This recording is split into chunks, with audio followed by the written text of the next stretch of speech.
আসসালামু আলাইকুম সবাই, আশা করি আসুন ভালো আছেন।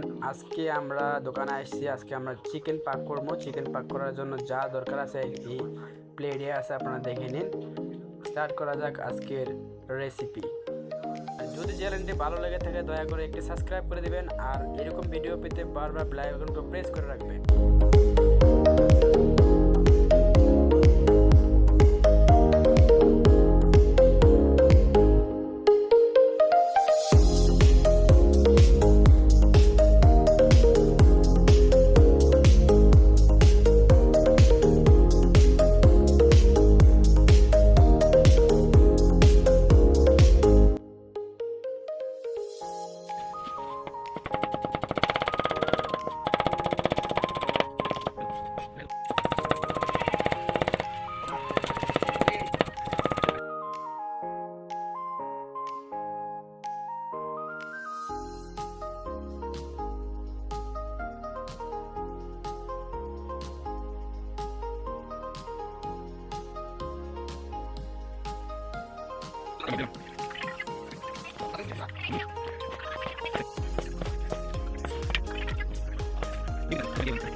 আসসালামু আলাইকুম, আমরা রান্না শুরু করতেছি। আর চ্যানেলটি যদি ভালো লেগে থাকে আপনার কাছে সাবস্ক্রাইব করে রাখবেন প্লিজ।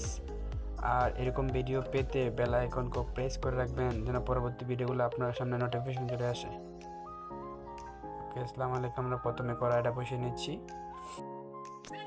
এখন তেলটা গরম করে রান্নাতে শুধু পিসগুলো লবণ দিয়ে মেখে পিসগুলো বেজে নিচ্ছি। কখন কারণ এটা ফার্ম মুখে গন্ধ যেন না আসে, তার জন্য আপনারা মোটামুটি বেজে নেবেন, কিন্তু কড়া বাজি করবেন না, হাফ বাজি করবেন।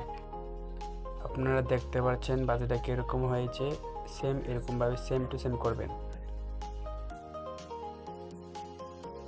আলুগুলো ছোট আকারে কেটে এগুলো ফ্রাই করে বেজে নেবেন হালকা। প্রথমে পাতিলের ভিতরে তেলটি গরম করে লবঙ্গ, এলাচ, যত মশলা আছে সবগুলো মশলা দিয়ে একসাথে পেঁয়াজগুলোর সাথে দিয়ে আদাগুলো দিয়ে কষিয়ে নেবেন 5 মিনিট। এখন একটি গ্লাসের ভিতরে মশলাগুলো রেখে মাংস তরকারি যত মশলা ছিল মশলা রেখে পানি দিয়ে মিক্স করে রাখবেন। যখন কষানো হয়ে যাবে তারপর আপনারা এগুলা মশলাগুলো এখানে দিয়ে দিবেন। মাশাআল্লাহ, আমাদের তরকারির কালার কিন্তু ভালো হয়েছে, গ্রেভিটাও ভালো হয়েছে। এখন টমেটোর সস দিয়ে দেবো, আপনারা মোটামুটি যখন হয়ে যাবে দিয়ে দিবেন।